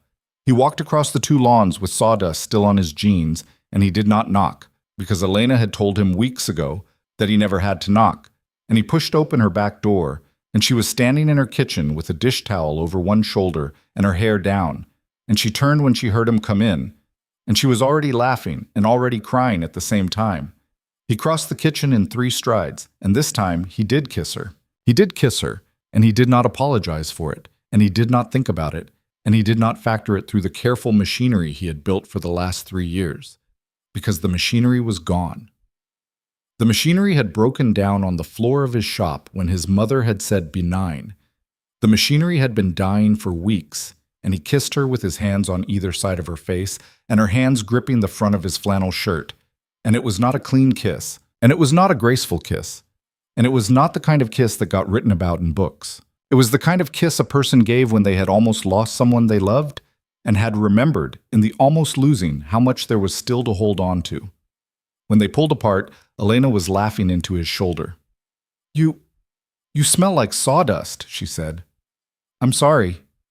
No, I like it. I'm telling you, I like it." "Okay." "I'm saying it's a compliment." "Got it." "Say something, Nolan." "I don't know what to say." "Say something anyway." He thought about it. He thought about his mother and Lily and 3 years of keeping the door bolted and the newspaper photograph and Mrs. Carver at the diner and every whisper that had already started moving through town and every one that was still coming. He thought about how tired he was and how much he did not want to lose this and how close he had come to never having it. "I'm tired of being scared," he said finally. "I'm tired of it. I'm 40 years old in 8 years, and I have spent the last 3 of them acting like my life was already over, and it's not. It is not. And I don't know what this is, Elena. I don't know where it goes. I don't have a map for it, but I'm not going to do the thing I was going to do, which was talk myself out of it. I'm not doing that. Not this time." She pressed her forehead to his. "Good," she said. "Good? Good, Hayes, that's all I was waiting for." He did not know yet about the man in the gray suit from the downtown firm. He did not know that on Tuesday of the following week, that man was going to knock on Elena Brooks' front door with a job offer in a manila folder, a job offer 3 hours away, in a city she had left for a reason, at a salary she could not reasonably turn down, and that the small, fragile, hard-won thing he was holding in his hands at that very moment in her kitchen was about to be tested in a way neither of them was prepared for. He only knew, as he stood there with her forehead against his and her hands still fisted in his shirt, and the dish towel slipping off her shoulder onto the kitchen floor, that he had finally, after 3 years, let somebody back in. And he knew, too, that the part of him that had been keeping careful watch over his own heart had gone quiet, at last. It had not gone away. It would never go away entirely. But it had gone quiet, for the first time in a long time, and in that quiet, for a few minutes on a Friday morning in late October, Nolan Hayes was not a widower of a broken marriage, and not a man with a spot on his mother's lung, and not the subject of the Around the Square column on page 6 of the Maple County Gazette. He was just a man in a woman's kitchen, holding on. The quiet held for 4 days, 4 good days. 4 days of Nolan Hayes waking up and not reaching for his phone the first second he opened his eyes to make sure nothing had fallen apart overnight. 4 days of walking out to the shop in the morning with his coffee and finding that the radio sounded different, a little clearer, the country stations he'd been listening to for 15 years, suddenly full of lyrics he thought he'd understood before but apparently had not. 4 days of Lily coming downstairs in the mornings and looking at him over her cereal bowl with the shrewd, silent expression of a child who had noticed something had shifted and was biding her time before asking about it. 4 days of Elena. Of Elena on his porch at 6 in the evening in one of her flannel shirts. Of Elena at his kitchen table with a glass of wine while he grilled cheese sandwiches for the 3 of them because he could not, it turned out, actually cook very much else. Of Elena kissing him quickly in the hallway while Lily was brushing her teeth upstairs, and then stepping back fast when they heard Lily's bare feet on the landing, like 2 teenagers getting away with something. Lily, for what it was worth, had figured it out by the second day. "Are you and Miss Elena in love now?" She asked it on the way home from school on Monday afternoon, riding in the passenger seat with her backpack on her lap and her feet swinging 6 inches above the floor mat. She had apparently been holding the question for a while. She asked it the same way she asked about anything big, with a very calm voice and a slightly too careful posture, like she understood on some level that the question was a big one and that the person she was asking might startle. Nolan kept his eyes on the road. "What makes you ask that, kid?" "You held her hand in the kitchen last night, when you thought I went upstairs. You saw that. I came back down for my water." "Right." So, he thought about it. He thought about lying. He thought about deflecting. He thought about all the ways a father of a 6-year-old girl could take a question like that and turn it into something smaller. And then he thought about Elena's face on Friday morning in her kitchen, and he thought about the 3 years he had spent pretending, and he took a breath. "Yeah, Lil, I think we might be." "Good. That's all you're going to say." "That's all I'm going to say." "Since when are you a person of few words?" "Since now." She turned to look out the window. She was smiling the small, private smile of a general whose battle plans had gone exactly as expected. And Nolan shook his head, and they drove the rest of the way home in a silence that was not uncomfortable, but warm. Then came Tuesday. He was in the shop when it happened. He didn't see it. He only heard about it later, from Elena, sitting at his kitchen table at 9 o'clock that night with both her hands wrapped around a mug of tea. She was not drinking, her voice very flat, her eyes somewhere behind him on the wall. A man had knocked on her door at 4:30 in the afternoon. Gray suit, silver watch, a leather portfolio under one arm. He'd introduced himself as Curtis Granger from Haldane and Webb, a downtown firm 3 hours away in the city she had left the year before, and he had asked, politely, if she had 5 minutes to talk about an offer. She had let him in. She had made him coffee. She had sat across from him at her own kitchen table and listened, and she had gotten quieter and quieter as he'd gone through the folder. It was a senior position, a jump of 2 titles from where she'd been when she left. A salary that was not, she told Nolan, a salary so much as a correction. The kind of number you offered somebody when you needed to win them back and you had been authorized to do whatever it took. a corner office, a team of 6. The kind of work she had actually gone to school to do, the kind she had walked away from a year ago because the man she had been with at the time had made her life there impossible to keep living in, and she had decided at 29 that no job was worth what staying had cost her. Curtis Granger had sat at her kitchen table for 45 minutes. He had told her that the man in question was no longer at the firm. He had told her that everyone involved had been held accountable. He had told her that the offer was open for 2 weeks and that he was not going to pretend there was no pressure, because there was, but that he would like her answer sooner rather than later. He had left his card on her counter. He had shaken her hand. He had gone, and she had sat at her table for a long time after that, looking at the folder, and then she had closed it, and she had walked the 150 feet across the 2 lawns to Nolan's back door, and now she was here. She finished telling him. She put the mug down. She did not look up. Nolan did not say anything for a minute. "Okay," he said finally. "That's your first word." "I'm processing." "Process faster, Hayes. I'm coming apart over here." "Elena." "I'm kidding. Half kidding. I don't know. Nolan, I don't know what I'm supposed to do with this. I ran away from that place. I told myself I was never. I said those exact words. I said I am never going back. And now it's sitting in a manila folder on my counter, and the number is life-changing, and I don't stop." "What?" "Breathe." "I am breathing. You're panic breathing, actual breathing, in and out, slow." She laughed. It came out shaky. She did what he said. She breathed. He watched her breathe, and he felt, behind his sternum, a cold, small, familiar thing beginning to wake up, and he did not let it onto his face. Not yet. Not here. Not when she needed him to be steady. "Do you want it?" he said. "That's the wrong question." "Do you, though?" "Nolan, that's not fair." "It is fair. It's the only fair question." She looked down at the mug. She turned it slowly in her hands. "I wanted it a year ago," she said. "I wanted that job so badly. A year ago, I could have tasted it. I worked for that job. I was good at that job, Nolan. I was really good at it. And then everything happened with Derek, and I left, and I told myself I was fine leaving, and I was fine leaving. I was fine. I am fine. But the part of me that wanted the job didn't die. It just got quiet. And this afternoon I heard it wake back up, and I hate that I heard it." "Why do you hate it?" "Because..." She stopped. She closed her eyes. "Because I don't want it anymore." "But you do." "Yeah." Okay. That's real. That's important. I needed to know that." He stood up.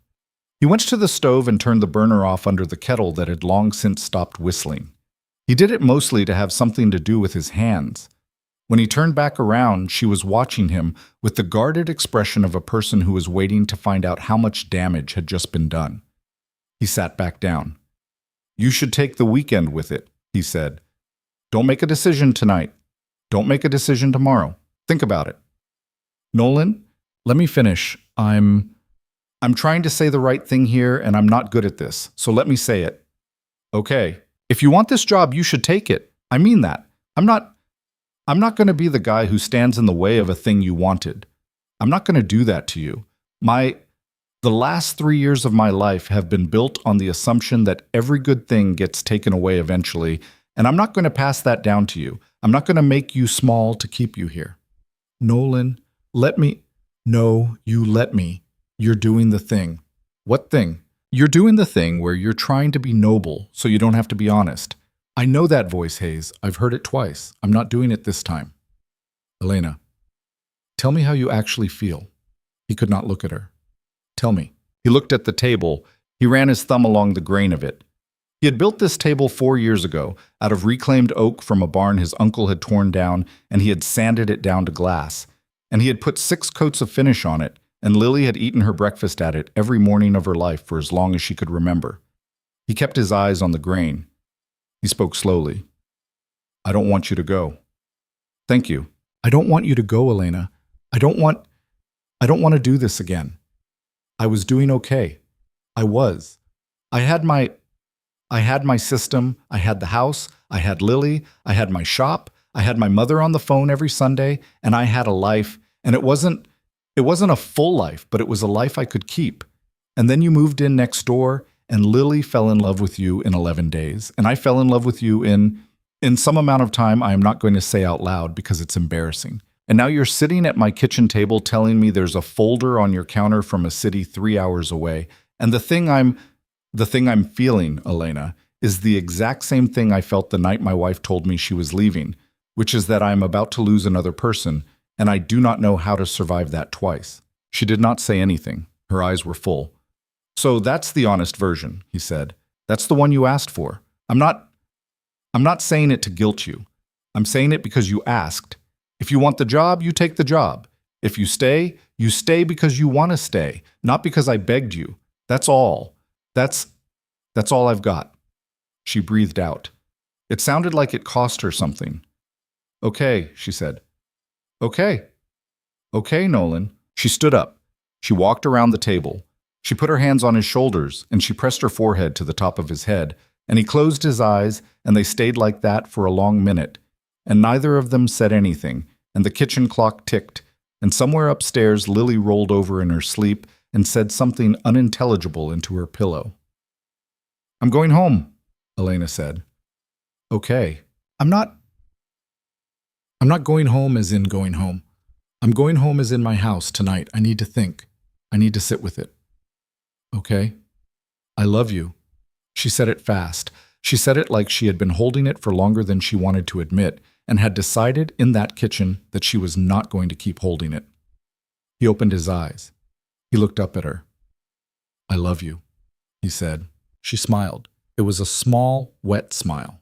She kissed him once, on the forehead, and she left by the back door, and she did not look back because she was not going to. And Nolan sat at the table with the cold mug of tea and the oat grain under his thumb, and he sat there until almost midnight. The town started talking 2 days later. It started predictably at the diner. Somebody who worked at the post office had noticed Curtis Granger's rental car with out-of-county plates parked in front of Elena's house on Tuesday for an hour. Somebody else had seen him come out of her front door in a gray suit. Somebody else had looked up the firm on the internet and mentioned to Mrs. Carver at the diner that it was a big firm in the city and that the woman next door to Nolan Hayes seemed to be receiving visitors of a professional nature. And by Thursday it had become, in the shape of the gossip that Nolan knew so well, the story of the new neighbor who had never really planned to stay. He heard pieces of it in the hardware store. He heard pieces of it at the gas station. He heard a full accounting of it from Dale at the lumber yard, who did not know he was standing there and who said to somebody on the other end of a phone call, loud enough to carry, that he had heard the carpenter's new girlfriend was already looking at moving back to the city and that they were placing bets on when it was going to fall apart. Nolan left the lumber yard without buying what he had come for. He sat in his truck in the parking lot with his hands on the wheel, and for the first time in a week, the cold, small thing behind his sternum was not small anymore. It was large. It was a living thing. It was the same thing that had lived there for 3 years and that had gone quiet on Friday in Elena's kitchen, and it had been awake since Tuesday, and now it was snarling. He drove home. He did not go over to her house. He did not call. She texted him that night.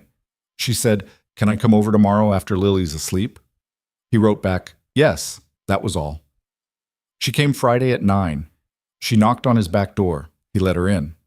Lily was upstairs and the dishwasher was running, and the house had that particular Friday night stillness of a small family that had survived another week. Elena did not take her coat off. "I'm not taking the job," she said. He stared at her. "I'm not. I called Curtis this afternoon. I told him no. I told him I appreciated the offer and I meant it, but it's not what I want anymore. I told him not to send me a counter. I was pretty clear." Elena. Elena, you don't have to. I didn't do it for you." "What?" "I didn't do it for you. I want to be very clear about that. I thought about it for 3 days. I sat with it. I wrote down pros and cons like a crazy person. I called my sister. I did not sleep. And at some point yesterday afternoon, I was sitting at my kitchen table, and I realized the whole time I was thinking about whether to take the job, I wasn't thinking about the job. I was thinking about what it would feel like to leave this street. I was thinking about what it would feel like to pack my boxes back up. I was thinking about what it would be like to stand in the driveway on a Saturday morning and look at your house across the fence and know I was never going to go through that gate again. And I realized the job wasn't the thing. You were the thing. Lily was the thing. This street was the thing. And then I called Curtis. Elena, I don't want you to feel guilty. I want that on the record. I did not do this because you asked me to. You didn't ask me to. You did the noble guy thing, and you told me to take the job, which, by the way, I almost left you over. That was the worst speech I have ever heard. I know. But you didn't ask me to stay. I stayed because I wanted to. Elena. What? He crossed the kitchen. He put his hands on either side of her face. He looked at her. You could have taken the job, he said. I was ready. I was going to survive it. I know you were. I wanted you to know that. I know. I wanted you to know that I wasn't asking you to give up a thing for me. I know. You didn't, that's why. He kissed her. This one was not like the one in her kitchen on Friday morning the week before. That one had been a release, an opening, the sound of a lock giving way after a long time being stuck. This one was a promise. This one was the kind of kiss a person gave when they had been given something they did not think they would ever receive, and they were acknowledging that they had received it. When they pulled apart, she was laughing a little. What? He said. Nothing. I'm just thinking about Curtis. He was so mad. Was he? He was so polite about being mad. It was beautiful. I have never heard a man be so gracious while wanting to throw a chair. I bet. He said, and I quote, he said, Miss Brooks, I hope you will reconsider. And I said, and I quote, I said, Mr. Granger, I will not. You sound pleased with yourself. I am very pleased with myself. He held her for another long minute. He held her standing in his kitchen with the dishwasher running and his daughter asleep upstairs and the cold thing behind his sternum gone quiet again. And he knew that the cold thing was never going to go away entirely, and he knew that there were going to be other Curtis Grangers, in one shape or another, for the rest of his life, because that was what a real life was. It kept presenting new versions of the same old fear, and you kept walking through them. But he knew now that he was capable of walking through them. He had the next 4 months to prove it. They did not happen fast. That was the thing. They did not rush. Elena gave notice on her apartment lease 2 months out, because her lease was up in February anyway, and the two of them agreed, out loud, at his kitchen table on a Saturday morning in November, with Lily pretending not to eavesdrop from the living room, that she was not going to move into his house. Not yet. Not until it was right. Not until Lily had adjusted. Not until they had done the slow work of deciding whether they actually fit together every day, as opposed to a few evenings a week. She rented a small place 3 blocks over, starting in March. It had a second bedroom and a yard Lily liked. She moved her things in over a weekend. Nolan helped. Lily insisted on carrying the cardboard box labeled kitchen, fragile. No, seriously, which she did with the solemnity of a child who understood she was being entrusted with something important. She did not drop it. She was very proud of herself. They did not set a label on what they were. They did not have to.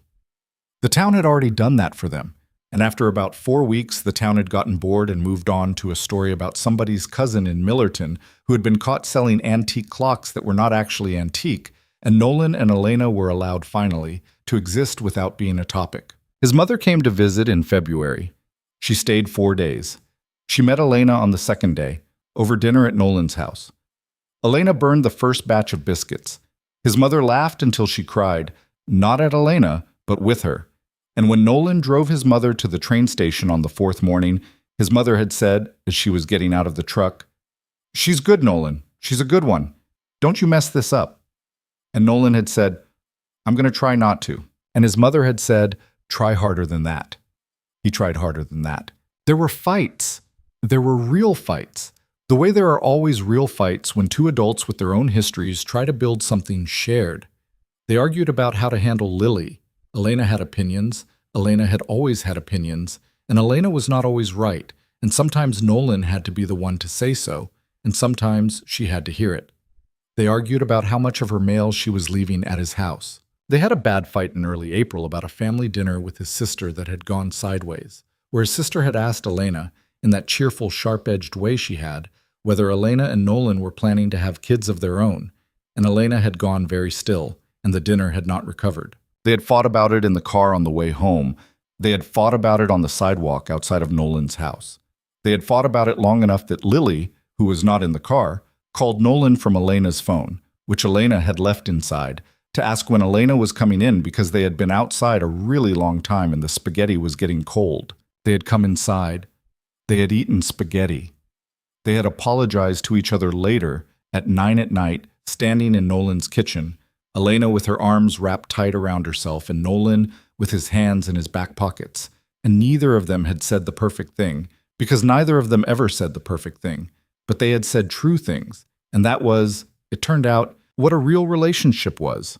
Two people being willing to say true things even when the true things did not flatter them. Lily was the constant. Lily, all through that winter and into the spring, was the center that held. She had opinions about Elena's hair. She had opinions about Elena's cooking. She demanded that Elena come to her school play in December, in which Lily had been cast as a tree, a role she took extremely seriously and which she rehearsed for weeks in the living room with Mr. Bunny as her audience. Elena came. Elena brought flowers for a 6-year-old tree, which Lily carried home in her small fist with enormous dignity. And Nolan had watched the two of them on the sidewalk outside the school and had felt, for the first time since the night of the charity event, that the life he had been trying to build for his daughter might actually be the one she got. By May, Elena had a drawer at his house. By June, Elena had a key. And sometime in the second week of June, sitting on his back porch in the evening with a glass of wine while Lily caught fireflies in a mason jar in the yard, Elena had said, half joking, that she could see this being her life. And Nolan had taken a long pull of his beer, and he had looked at her in the blue late spring dusk. And he had said, not joking at all, "I can see that too." She had looked at him. She had not said anything. She had just reached across the porch step and taken his hand, and they had watched Lily run back and forth across the dimming yard with her mason jar, and they had sat there a long time, not talking, and Nolan had thought, very quietly, that a man in his situation, a man with his history, who had been given this much, a daughter, a woman, a quiet evening, a yard full of fireflies, was a man who had better not waste it. He had something he had been thinking about. He had been thinking about it since March. He had been thinking about it, if he was honest, since the night of the charity event, though he had not been willing to name it back then. He had been carrying it with him for months, folded up small in the back of his mind, the way a man carries a letter he has not decided yet whether to send. He was going to do something about it. Not tonight. Not yet. He wanted it to be right. He wanted the timing to be his, for once, not forced on him by a newspaper photograph or a phone call from his mother or a man in a gray suit with a folder. He wanted to pick a day and a place and a moment, and he wanted to walk into it on his own 2 feet. He was thinking already about the town square. He was thinking about the Edison bulbs and the plywood stage and the folding chairs, and he was thinking about Elena in a navy blue dress under her coat, and he was thinking about how far the two of them had walked from that night, and how the same square where everything had cracked open for them could, in a different season, be the place where it was set into something permanent. He had 10 weeks until the next charity event. He had time to do it right. He finished his beer. Elena took a sip of her wine. Lily, in the yard, screamed in triumph about a firefly and held the mason jar up to the porch light to show them, and the firefly, unimpressed, blinked twice and went still against the glass. "Careful with it, Lil," Nolan called. "Let it breathe." "I am." "Loosen the lid." "I know, Dad." Elena laughed. She leaned over. She put her head on his shoulder. He kept her hand in his. He was not going to waste it, not any of it, not this time. 10 weeks turned into 11, because Nolan was the kind of man who kept adjusting the plan, and because a 6-year-old co-conspirator, it turned out, had opinions. He had told Lily in the second week of July, sitting on the edge of her bed at bedtime, in the lowest voice he knew how to use. He had thought about whether to tell her at all. He had thought about it for a long time. In the end, he decided she deserved to know, because it was her life too, because she was, for better or worse, the first person who had ever opened the door for Elena, and because it did not feel right to walk into a thing that big without her. She had sat up fast when he told her. She had not said anything for a second. Then she had thrown herself into his chest and hugged him so hard he had lost his breath a little, and she had said against his shirt, "Does she know yet?" "No, don't tell her. I wasn't going to." "I mean it, Dad. Lily, do not tell her." "I'm not telling her." "Can I pick my dress?" "Yeah, kid." "Can it be a new dress?" "It can be a new dress." "Can I help you?" "Help me how?" "I don't know yet. I'll think about it." She had thought about it. For 11 weeks, she had approached him in the kitchen in early August with a small piece of folded paper in her hand and a very serious expression on her face. And the paper had, in her best 6-year-old handwriting, a list of 6 ideas, 3 of which were unworkable, one of which involved balloons that Nolan was not going to allow under any circumstance, and 2 of which were quietly perfect. He used both. The charity event fell on the 3rd Saturday of September, the way it did every year. Elena did not know he had bought the ring. She did not know that his sister had been holding it since July, in the lockbox on the top shelf of her hall closet, because Nolan had not trusted himself not to check on it if it was in his house. She did not know that his mother had flown in Thursday and was staying in a hotel on the edge of town so that Elena would not see her car. She did not know that Lily had picked her dress 2 months ago and had been practicing her part in front of the bathroom mirror on nights she thought nobody could hear her. Elena knew only that they were going to the charity event. She knew that Lily had decided this was going to be a night, with that particular 6-year-old emphasis that made it a proper noun. She had put on the navy dress. It was the same dress she'd worn the year before, and Nolan had noticed that it was the same dress, and he had not said anything about it, because he was not going to spoil it. They walked into the square at 7. It looked exactly the way it had looked a year ago. Strings of Edison bulbs, folding tables, the bluegrass band tuning up on the same small plywood stage. The mayor in the same sweater vest arguing with somebody about extension cords. A year, 1 whole year, had gone by, and the square had not changed, which was the thing about small towns, and the thing about lives that had changed underneath them. The world stayed the same, and you became a different person inside it. Elena stopped on the sidewalk and looked at the lights. "I have a weird feeling," she said. "Weird how?" "Déjà vu weird." "It's the same event." I know it's the same event. I keep thinking about last year." "Yeah." "Do you?" "All the time." She looked over at him. He kept his face very still. Somewhere in his chest, a marching band was tuning up, but his face, he was almost certain, was still. Lily had run ahead. Lily was, in fact, running ahead for a specific reason, which was that Lily had a job tonight, and Lily was not going to blow it. She had crossed the square to where Elena's cousin, Rick, the same cousin Rick from last year, was waiting with the microphone in his hand because Rick was the head of the food bank volunteer committee this year, a promotion Nolan had been, shall we say, very encouraging about. The bluegrass band finished a song. The mayor stepped back from the microphone. Rick took his place. "All right, folks," Rick said. He cleared his throat. He had practiced this. He had practiced this for 2 weeks in his truck on the way to work, and Nolan could tell because Rick was not a natural performer. "We got a little something before we get started tonight, sort of a tradition. You may remember last year we did a couples challenge. It was a hit, in the sense that nobody got hurt, which around here we count as a hit. This year we figured we'd do something a little different." Elena's hand tightened around Nolan's. "What's happening?" she whispered. "I don't know." "You're lying to me." "Am I?" Nolan, what is happening?" "Watch," Rick continued. Now last year, on this same stage, a little girl sitting in the front row saw 2 people up here doing an obstacle course with their eyes closed, and I am told by a very reliable source, that she called it before anybody else did. She'd like to say a few words. Ladies and gentlemen, give it up for Miss Lily Hayes. The crowd laughed and clapped because they thought it was a joke. Then Lily walked up the 2 wooden steps onto the plywood stage, in her new dress. A green dress, because she had insisted, because green had been the dress she wore a year ago, and because she had a sense of ceremony that surprised him. And she stood on her tiptoes to reach the microphone, and the square went very quiet. Elena made a small, sharp sound next to him. "Oh," she said. Oh no, oh Nolan. Watch." Nolan, what is this? Elena, watch her. Lily leaned into the microphone. Hi, she said. The square laughed.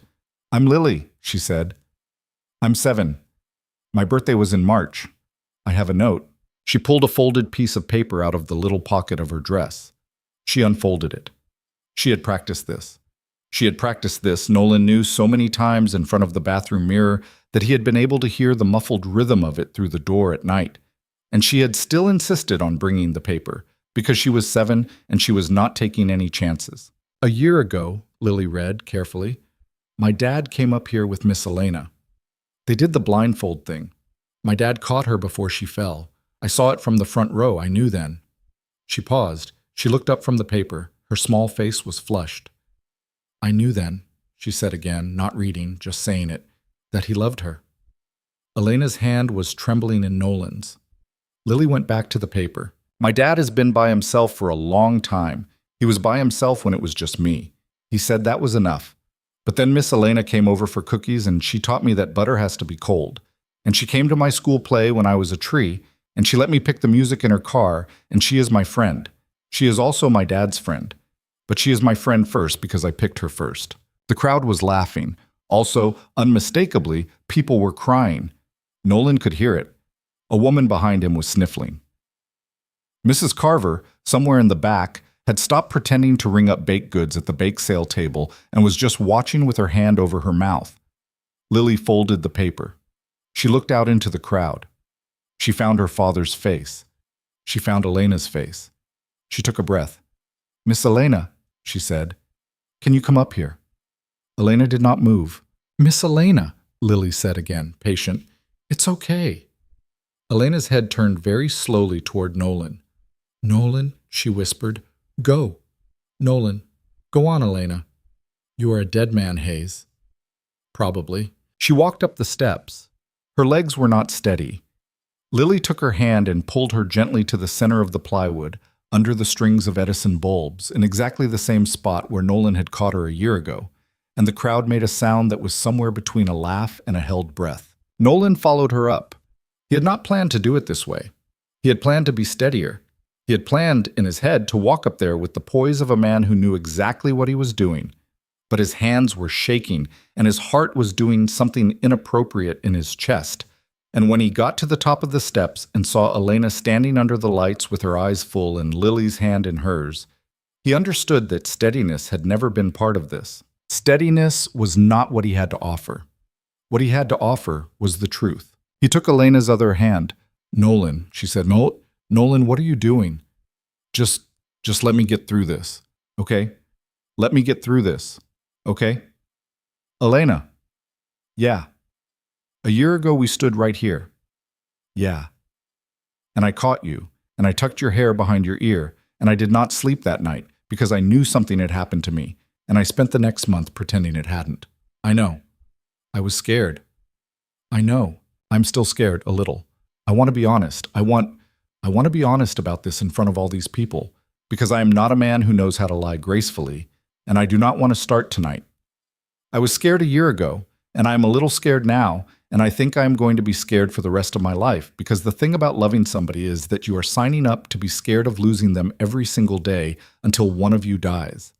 That is the deal. That is what it is. I used to think the smart thing was to not take the deal. I used to think the smart thing was to keep my life small so there was nothing to lose. He took a breath. I was wrong.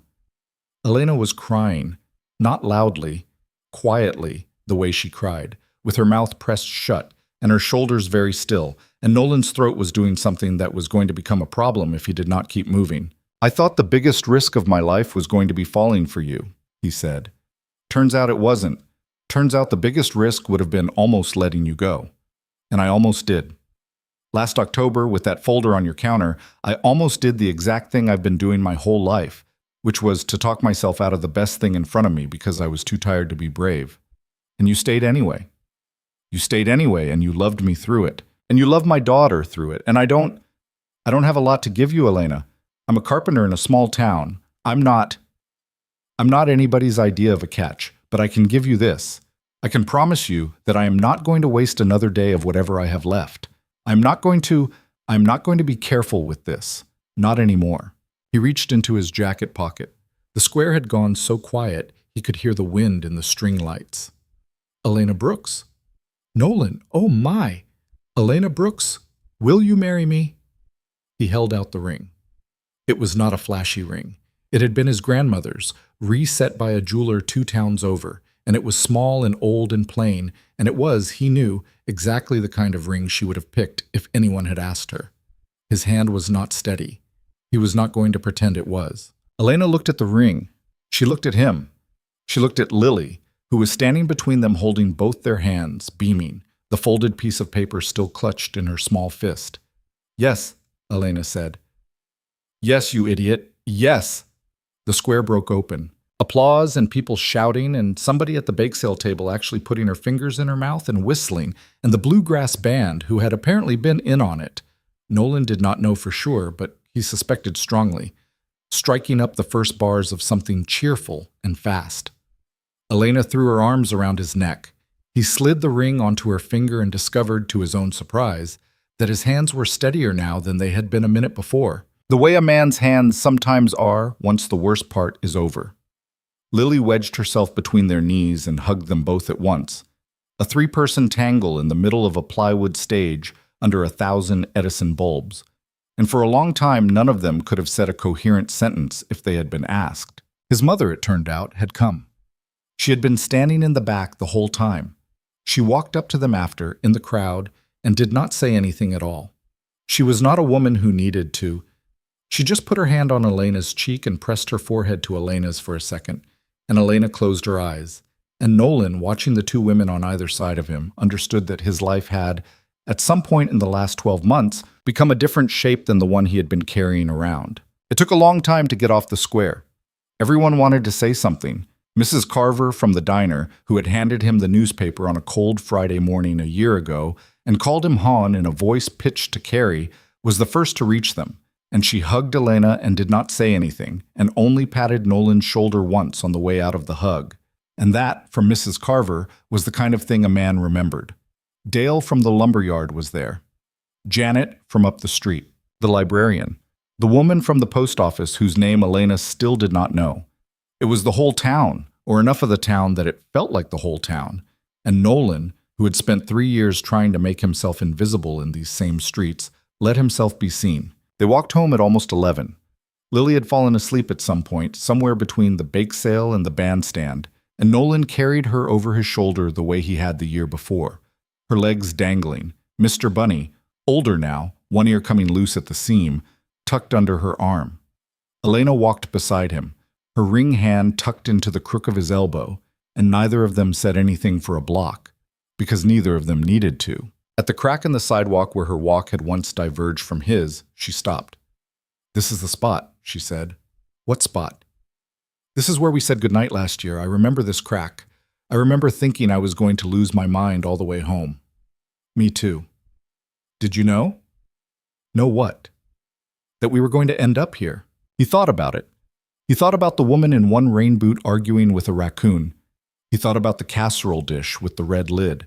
He thought about a sleeping 6-year-old with drool at the corner of her mouth, and a phone call about a spot on a lung, and a man in a gray suit with a folder. He thought about every version of the last year, every wrong turn they could have taken, every night they could have gone inside their separate houses and not come back out. "No," he said. "I didn't know. I wanted it. I didn't let myself know it." "Yeah. Did you?" "I knew in the truck. When you told me about your mom, that morning, sitting in your driveway with my cold feet, that's when I knew." "You never said." "Nothing to say. You weren't ready." "And now?" She looked up at him. "Now we're here." They walked the rest of the way home. He carried Lily up to her room and got her out of the green dress and under her covers without waking her. Elena stood in the doorway and watched him do it, the way she had watched him do it 100 times over the last year, and Nolan, zipping up his daughter's pajama top, understood that this was the life. Not the stage, not the ring, not the applause. This. A sleeping child, a woman in a doorway, a quiet house on a street where the leaves were just beginning to turn. He had been wrong for a long time about what courage was. He had thought, for most of his life, that the brave thing was to endure, to take the hit and keep your feet, to survive. And he had been good at that, the way some people are good at a sport they hate. He had been good at bracing for the worst and keeping his head down and counting his blessings in private, and it had kept him alive through the worst years of his life, and he was not going to pretend that it hadn't. But he understood now that surviving was not the whole job. The whole job was harder than that. The whole job was staying open. The whole job was letting the next person in, even after the last person had left. The whole job was being the man who walked back onto the same stage where he had almost come apart a year before, and saying yes this time, out loud, in front of everybody, to the thing he had been too tired and too afraid to reach for. He closed Lily's bedroom door. He turned. Elena was still in the hall. "Come to bed," she said. "Yeah." "You okay?" "Yeah." "Nolan." "Yeah." "Thank you." "For what?" "For finally knocking." He almost laughed. He thought about her standing on her porch in gym shorts and one rain boot a year ago, yelling at a raccoon with a broom. He thought about his own face watching her over the fence, half hidden, half smiling despite himself. He thought about how close he had come to keeping his mouth shut and going back into the shop and pretending he had not seen her. "I almost didn't," he said. I know. "I'm glad I did." "Me too." She reached for his hand. He gave it. They walked down the hall together toward the bedroom at the back of the house. His bedroom for 3 years, and his wife's bedroom before that. And now, he supposed, theirs, slowly, in the quiet way these things became true.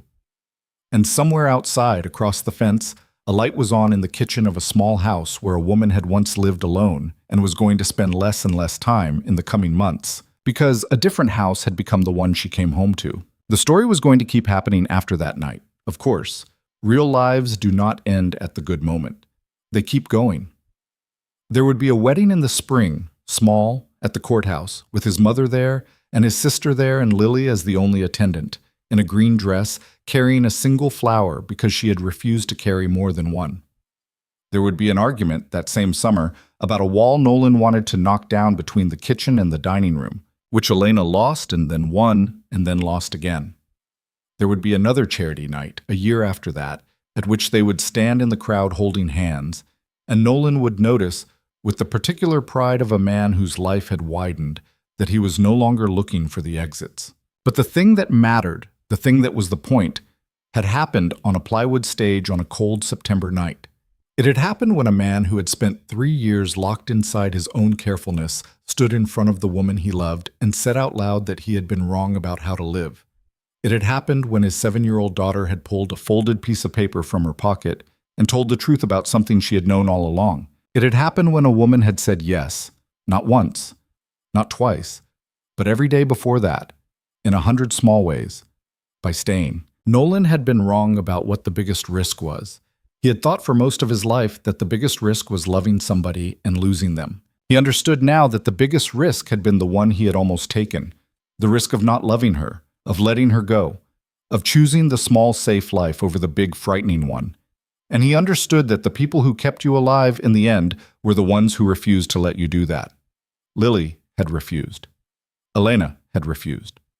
His mother, on a Thursday afternoon on the other end of a phone call, had, without meaning to, refused. He was going to spend the rest of his life trying to do the same for them. He turned off the hall light. He closed the bedroom door behind them. Outside, the street was quiet. The maple trees were turning. Somewhere in a jar on the back porch, a firefly from early summer had long since gone, and Lily had let the next ones go, and the ones after that because she had learned, at 6, what her father had taken 32 years to learn, that you could not keep a good thing by closing the lid. You kept it by letting it stay, and by staying yourself. And for the first time in a long time, on a quiet street in a small town on a September night, Nolan Hayes was staying.